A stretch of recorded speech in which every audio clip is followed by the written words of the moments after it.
Hello team and welcome to another ATP Geopolitics video with myself, Jonathan M.S. Pearce. Ukraine war news update, first part thereof for the 24th of September 2023. Normal service has resumed with the way I'm going to produce my videos today. I do have my son's he played a football match yesterday, got a rugby match today, but it's 12 o'clock midday, so I have time to do my videos. At least I will do my next news video and my frontline video this morning, so they'll all be up for you in short succession. Right, let's go to where we normally start. Ukrainian general staff figures for the Russian losses for the day before. All the usual caveats apply. You can find them in the description below.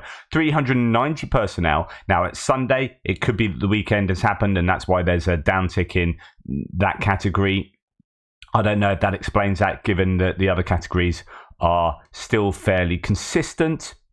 You sometimes see this at the weekends. Sunday and Mondays reflect a Saturday and Sunday scenario where I think sometimes they just don't put the figures in the same way they do on the other days of the week, but sometimes it doesn't seem to change at all. So anyway, could be that, or here's the thing, and actually I'll bring this into focus now. So Russian deputy governor for southern Zaporizhia claims that Ukraine is deploying 10,000 additional forces to Robotyne axis. This is they are coming from Velika Novosilka and Luhove areas of the southern front. If this statement is true, Ukraine is now fully focused on only one axis of advance. What this means is, where I've been talking about possible rotation and refitting for the troops around the Velika Novosilka, then I told you about a rumor that actually they're being moved to Robotyne, and it could be that the Luhove area, which is over here, Luhove is just one of the areas they're moving towards there, in the Kamyanska area, the troops from there are being moved to Robotyne. It could be that there is only one axis or one sector of Ukrainian focus, and this is more in line with what the Americans and NATO have been asking for, more part of their kind of doctrinal approach. That would be really significant. It could also explain why there are fewer personnel losses, because it's only focused in one area rather than lots of activity going along the front. Anyway, just my speculation there. 7 tanks. It's a fairly high number of tanks. We have seen higher, but you lose 7 tanks a day, you're in trouble. 2 armored personnel vehicles, not that much. 23 artillery systems. Although that's a lot of artillery pieces, it's actually less than we have seen for the last 4 days. So, but still, really significant losses for the Russians. 1 anti-aircraft warfare system, 21 drones, not from last night before. I don't think there was any drone or cruise missile activity last night at all. 18 vehicles and fuel tanks, still a sore loss for the Russians, but not as high as we've seen, and 2 pieces of special equipment. So fairly, I guess, average numbers across those categories, but some of those categories average is still just really high for the last few months. Now, when we come on to Andrew Perpetua's figures for the losses for the day before, actually we have more Ukrainian losses than Russian losses, which is something of a rarity, and might well be explained by the fact that Ukraine are really pushing in the Robotyne area, and as such, when you're on the offensive, you're going to have a number of pieces of equipment attrited in doing that. So here we see Bradleys, BMPs, Cossack, MRAPs, some pickups and cars. In fact, a good deal of the equipment there is civilian equipment. Interestingly, a good half of the equipment there, when you've got 2 cars, another car, pickup, and so on and so forth. So anyway, that is to be expected for certain days, especially when the Ukrainians are pushing so hard at the moment. For the Russians, there's a boat there. I've seen quite a bit of boat footage, or footage of boats getting destroyed. Ukrainians are producing quite a bit of footage for that on a daily basis. And surveillance comms there, Muron M, these get hit quite frequently by first-person view drones, these small sort of ISR comms equipment. Right, moving on, just in terms of trying to understand personnel losses for the Russians particularly. The armed forces of Ukraine destroyed a brigade of Marines of the Black Sea Fleet of the Russian Federation in the Zaporizhia direction, according to the Institute for the Study of War. We're talking about the 810th Separate Marine Infantry Brigade. So these are decent troops, and they appear to have been completely taken out of the conflict, which, according to the head of the main intelligence directorate, Budanov, was completely defeated in the south of Ukraine. Its remnants left, and they were replaced at the front by Russian landing units, according to the American military think tank. I mean, I'm up and down with what my views are with regard to losses and how it's going on the front. I get a sense, like I keep saying, that the screws are tightening, but this is largely due to long-distance ordnance hitting places like Crimea, hammering logistics. There's talk that logistics are being hammered behind Klishchivka as well. And I also just get the sense that things are starting to move momentum-wise for the Ukrainians, and these kind of losses fit into that overall idea. Military stele from the PMC Wagner in Goryachi Kryuch with the names of 20,000 killed mercenaries. So just on one stele in Russia, we have 20,000 named dead soldiers. Now, we know that there's massive undercounting for all the reasons we talked about the other day on one of my videos, such as they don't want to declare people as killed in action because they have to pay out. So they declare a lot of people as missing in action. But to admit that Wagner have lost 20,000, at least 20,000, is huge. And of course, Prigozhin was really quite open about the losses they had made. That gives you some idea of the scale of losses for the Russians across the entire front line and across the entire war. Now, to add to that, there's footage coming out now of cargo planes being filled with coffins, as you can see here as the camera flips back. So here we have a number of coffins. Well, an entire cargo plane rammed with coffins there, with dead bodies in. I don't know if there'll be probably more than one per box, I'd assume there. So anyway, just to say that there's different elements of evidence as to whether these figures are accurate or not. And then we're going to come on to a bit of footage here of a Ukrainian Panzer III armoured recovery vehicle pulling out a stuck Leopard 2A4 before the Leopard drives off under its own power, so it's just got stuck. Now, there's nothing particularly interesting about this other than, one, the importance of armoured recovery vehicles. Okay, that is super important that Ukraine have a number of these, and they are continuing to be delivered to Ukraine as well. So that is important. And arguably, Russia doesn't have so many of these. There are a few Brems that we see when we look at destroyed lists, but I think there is an asymmetry there in terms of what the Ukrainian capability is for recovering vehicles and other engineering vehicles, and what the Russian capability is. So I think that's important. Second of all, and kind of connected to that, is the idea that Ukraine are able to recover some vehicles that have been stuck for an awful long time that the Russians haven't destroyed. So this is a kind of connected idea. So there was claims in reporting from Ukraine that a Leopard 2 tank was recovered after being abandoned for 3 months and 9 days or something like that. I may have got the stats wrong there, but since the beginning of the counteroffensive, it was stuck and then it's been recovered. And what that means is the Russians haven't destroyed it. Now, we see plenty. I could show you 3 or 4 bits of footage I've seen this morning, new bits of footage for me. 3 or 4 bits of footage I've seen this morning of Russian tanks being destroyed, tanks that aren't active. They don't have crew inside them.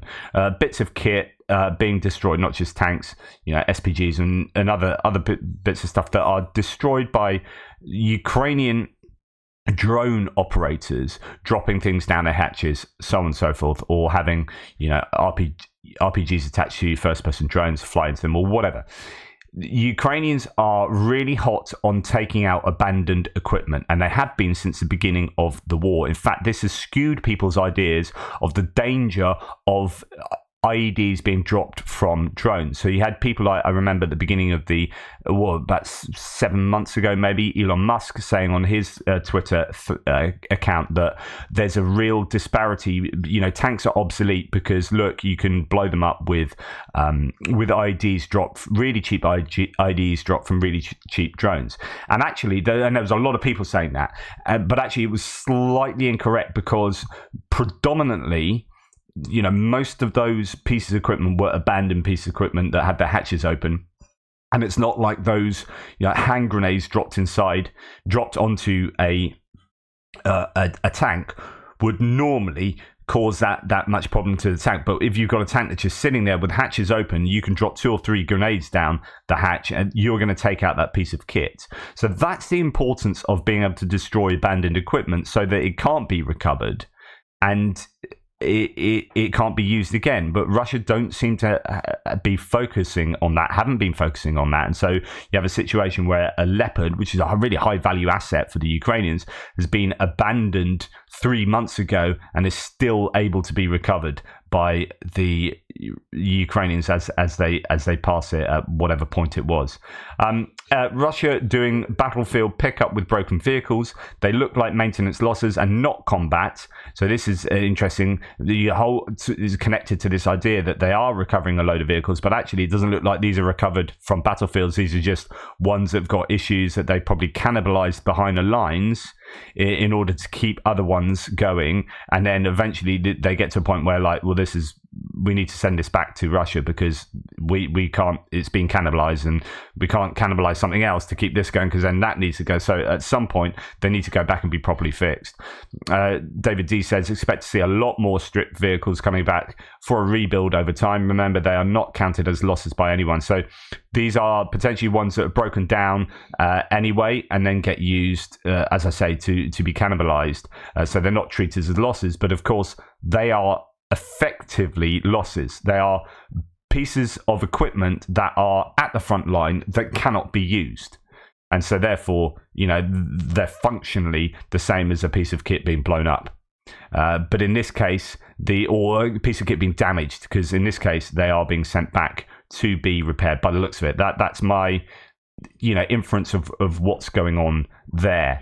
But quite a high number of bits of kit here going back, and you wonder how often that happens and how many bits of kit have been dealt with in that way. Now, I'm trying to get to the bottom of some of these claims. I'm not sure about this, but it may be true. I've seen claims and then counterclaims and then subsequent claims. So originally, Chuck Farrer actually produced a satellite imagery and said, look at all these fixed-wing aircraft that were blown up at Saki Air Base, and put all his kind of captions on the satellite image. And then he got absolutely taken to pieces by other OSINT people, because he used the satellite image from last year when the Saki Air Base was hit last year, and they lost a dozen or so bits of kit then. So then that happened, and people kind of ridiculed Chuck Farrer. And then after that, I've now seen other ones talking about similar kinds of losses, and I'm trying to work out if these are people who are doing what Chuck Farrer did, or are using Chuck Farrer as a source. So here you have Russia lost 12 planes at Saki Airport in Crimea. The Ukrainian armed forces are increasingly carrying out attacks on Crimea. In particular, on the 9th of September the 21st, massive shelling was carried out on the Saki military airport. According to preliminary intelligence data, at least 12 Russian Federation aircraft were destroyed, said the head of the Center for Military Legal Studies, Alexander Musienko. So I'm not sure about this. I mean, but it is coming from the head of military legal studies. So it is someone that should know what they're talking about. Just trying to see at the bottom here, in the conversation, I can't tell, whether this is something that's been debunked or whether this has genuinely happened, because you see other things like this, an update on a supposed attack on Saki Air Base in Crimea yesterday. So this came out the day after. The one I've just told you is actually subsequent to told you about. So this is subsequent to what I'm just going to say here, but nonetheless, just if you guys can help me out here, an update on the supposed attack on Saki Air Base in Crimea yesterday. New satellite imagery shows no visible damage to any aircraft or major infrastructure. Preliminary analysis, he emphasizes. But just today, within the span of hours between images, it does look like an attack occurred. Okay, so he's admitting that actually there is some damage. There's scorched ground there. You can see a fire burn the field, and there appears to be a crater near the small building, and the items near it appear to have been disrupted or destroyed. It is possible that this was caused by a failed air defense missile or some other accident, but that seems unlikely. The images were taken 8:35 and 12:16 on the 23rd. There was a major strike on the Black Sea Fleet's HQ today as well. Maybe this was part of the barrage. The Tu-134 that is seen on the taxiway appears to have been moved to the western side of the field between the images. Once again, this is highly preliminary analysis, and the takeaway could change, but there was no major strike that resulted in massive visible from satellite damage to aircraft at the airfield. Other possibilities could be some large grass fire or other accident of some kind. And of course, because of the many tactics being employed against Russian installations, a small drone under localized control could have attack munitions or highly combustible substances as well. In other words, I'm not sure what's gone on at Saki, and they could be relying on old satellite imagery from a previous attack on Saki last year to accidentally make claims or make erroneous claims about the damage that has been done to the Russian air forces on Saki this time round. Anyway, let me know what you think. Lots of footage, like I mentioned, coming out concerning strikes on boats in Dnipro River Delta. Just to let you know that that's there. There is a lot of activity going on along the Dnipro River. As to what that signifies, I'm not too sure. I don't know whether Ukrainians are definitely going to try something. There are claims that they are actually deploying a number of units along the right bank of the Dnipro. Remember, left and right bank as in the direction of the flow of the river. So that this is your right bank here on the left as you're looking at it. Just to remind you, some people say, can you put a compass on the screen? Unless I mess around with it, north is always up, and there is a little compass indication just below my ugly mug here. So that if the red is pointing north, then that is north, and that's where we are. If I kind of go in and do a bit of messing around, then it will change, and I can screw it up. But I normally try and get that resorted. So as you can see, that arrow is changing there. If I change it back, it will go to north, and I put it on 2D. That will happen. So anyway, just to let you know, so there is activity along the Dnipro River in Kherson. Right, then this is tangentially linked to what's going on in Ukraine. However, I guess it does have an impact in terms of what capabilities or what capacity for certain pieces of equipment the Russians had. So an Il-76 military transport aircraft operated by the Russian terrorist state crashed in Mali. As to why, I don't know, but that means that the Russians have one fewer of these bits of kit to be able to bring to bear in, for example, Ukraine.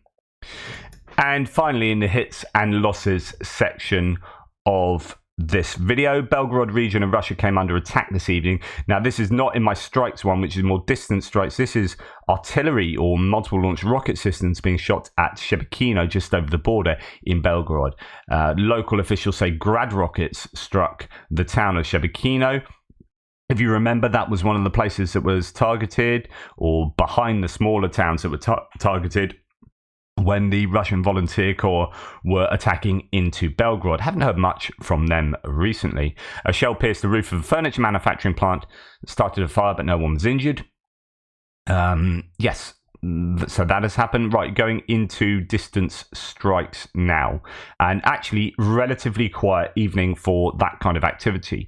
Just going to go back to the 21st of September because I missed this. But on the evening of September the 21st, a Russian Onyx anti-ship missile, I did know there was one sent, didn't know where it was, So anti-ship missiles are very difficult to shoot down, but because they're used to tracking at sea, so you have a very flat surface and you have a ship over there in the distance, their navigation is used to that, which is flat, flat, flat, flat, flat, thing sticking out. That's what I'm going to go and hit that thing. But when you use them in their ground to, surface to surface mode, in a ground attack mode, then you don't have flat, flat, flat, flat, one thing sticking up. You have all sorts of stuff to interfere with your GPS or your positioning or whatever, your navigation.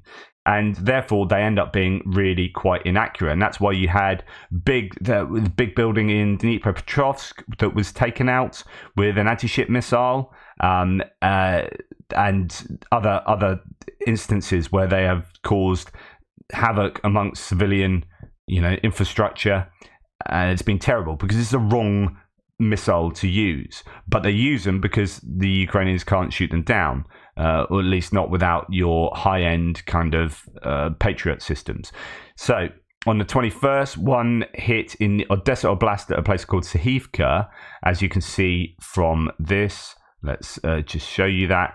There's a building that's taken quite a hit there, and there's quite a few bits of footage concerning that building. As you can see here, it is not looking in a good nick.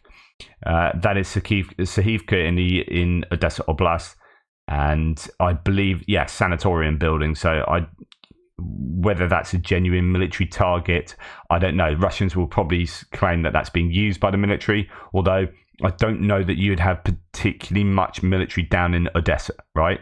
There isn't a lot of need for that, although some might claim that it's a staging point for Kherson, as Mykolaiv arguably is as well. So, there will be arguments either way, but nonetheless, that was hit by the Russians.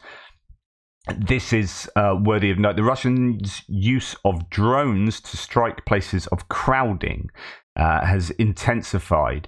Air attacks have intensified in Kherson. Now, this is something I've talked about the last few days.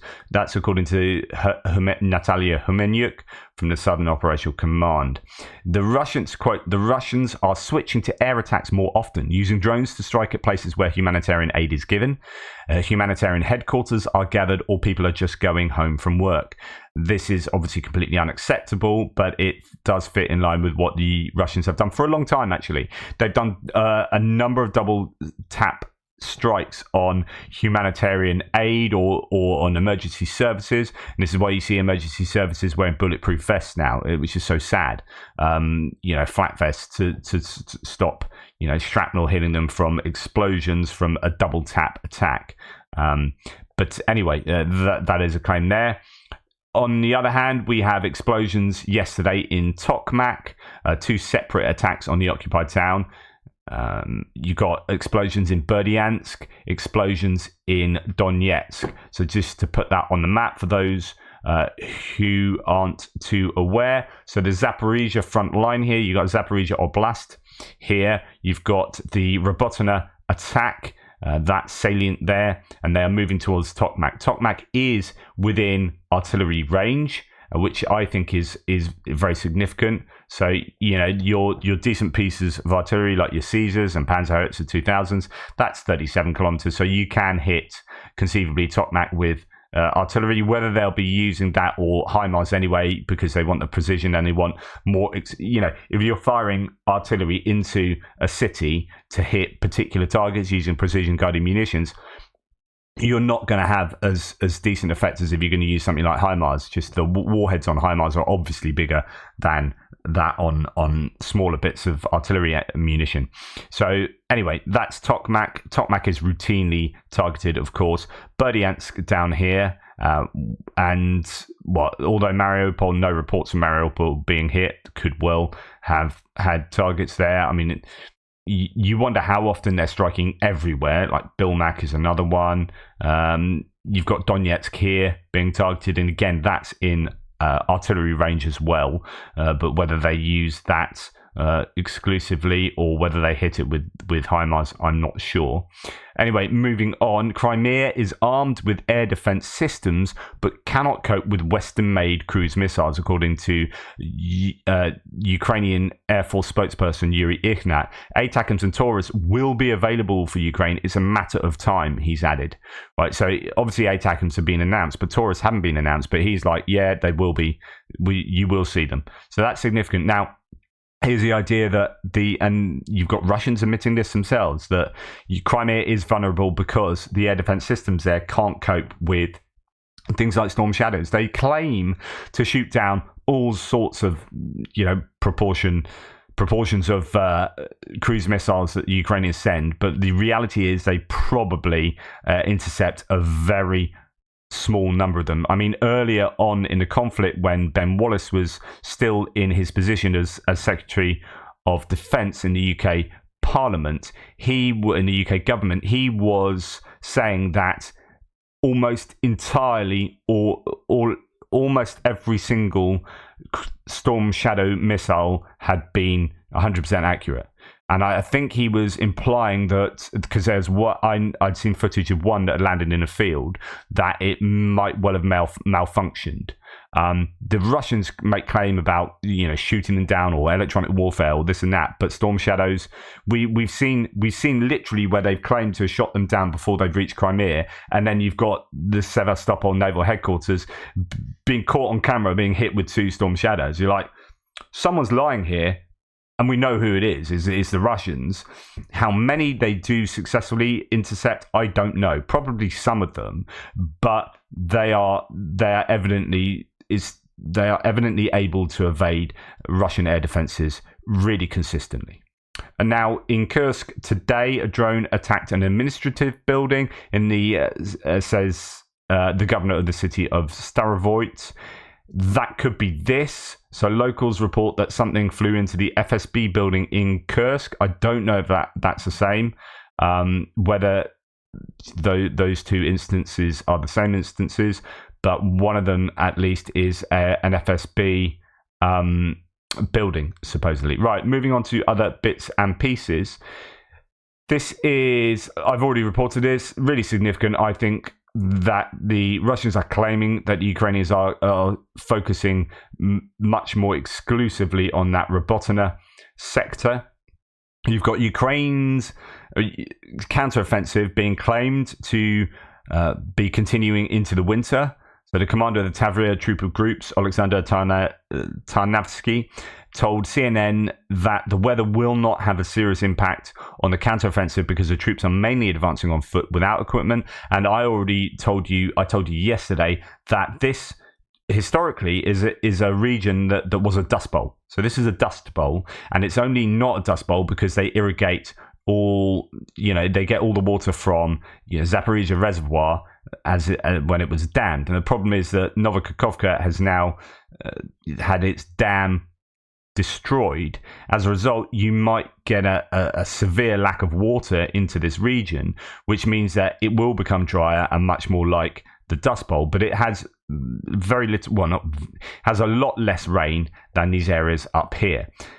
And being sandy soil and having less rain, it means it will be less affected by the autumn mud, right? As a result of that, the Ukrainians will be able to prosecute their offensive with greater ease in this area. So that is, I think, significant, and I think we should expect to see their counteroffensive just continue. And like I said right at the beginning, the only reason the counteroffensive will stop will be ammunition and troops, basically. But if they run out of resources, right, whether that be human resources or supplies, that as long as they've got those 2 components, then they will just continue going. So putting a time limit on it, I think, is problematic. Right, authorities once again urged Ukrainians to leave Crimea. So this is being reported widely. We urge Ukrainians who are in Crimea to leave the peninsula, says Deputy Prime Minister Iryna Vereshchuk. And that is really important. So please wait out the deoccupation of the peninsula on the controlled territory or in third countries. So I think well, there's going to be psyops involved here, but genuinely it could be a foreshadowing of events to come in Crimea. Not necessarily the invasion of Crimea, but that they're going to hammer the heck out of it with distance munitions. Lavrov, the foreign minister for the Kremlin, claims Moscow is open to negotiations and not ceasefire. Speaking at the UN on September the 23rd, Russian Foreign Minister Sergei Lavrov claimed that Moscow was open to negotiations with Ukraine, but not a ceasefire. Now, there's been a lot of talk that the better Ukraine do, the more likely it is that you'll hear rhetoric like this. And this is exactly what we're hearing. And that indicates possibly that the Ukrainians are doing a lot better than the Russians, and the Russians know it. And as they know it, they go, oh, yeah, no, we've always been open to negotiations, so let's get to the table. How do you feel about that? And the Ukrainians will probably be like, yeah, no, not so much at the moment. We're doing all right, thanks. We'll just wait out the next couple of months, see how that goes, and then maybe we'll come to the table when we have the clear advantage on the battlefield, and we're in a power position for negotiations. I don't know if it comes from this. So, as someone says, Global War Monitor says, is Lavrov drunk again? So this is a sharp change in the rhetoric of the Russian Foreign Ministry at the UN. This is Lavrov speaking. Of course, back in 1991, we recognized the sovereignty of Ukraine on the basis of the Declaration of Independence, which Ukraine accepted when leaving the Soviet Union. The declaration contains a lot of good things, including that they will respect the rights of national minorities. So this is the idea that, hey, we're down in Ukraine invading or having a special military operation because we are fighting on behalf of the minorities, as if they are some great human rights advocate. The Russians. Anyway, they will respect the rights of the Russian language and other languages. Again, this is talking to the Russian propaganda point that the Ukrainians have and are discriminating against the Russian languages and other languages. I mean, that's a load of nonsense. They don't do that.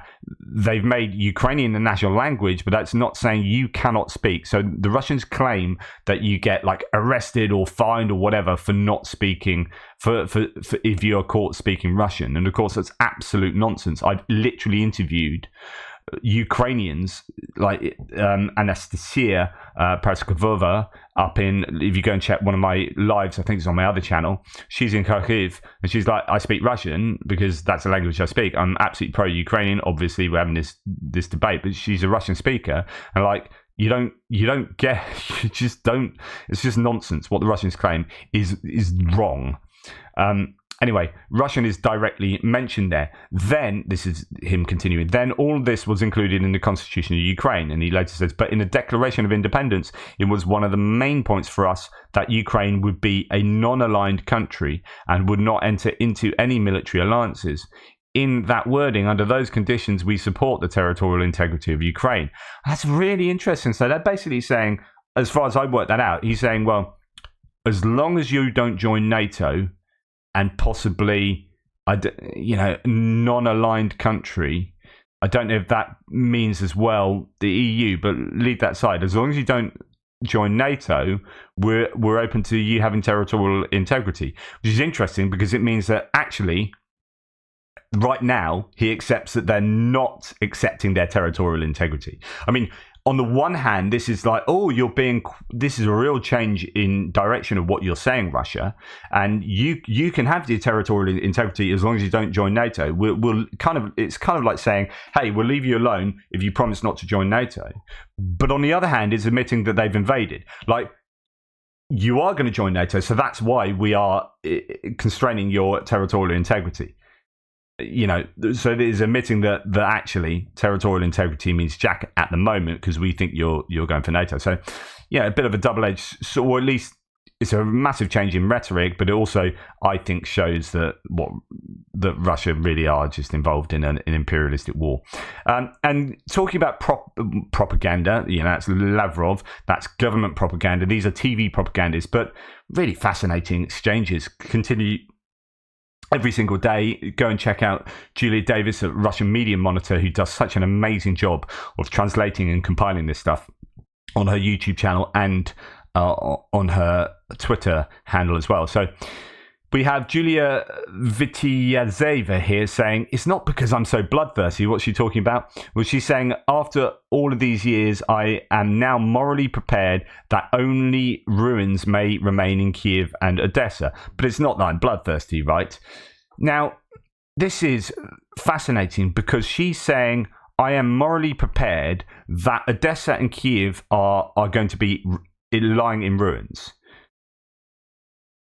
But also, Odessa and Kiev are not going to be invaded. In other words, I'm morally prepared that we are going to send missile after missile after missile into Kiev and Odessa until they are rubble.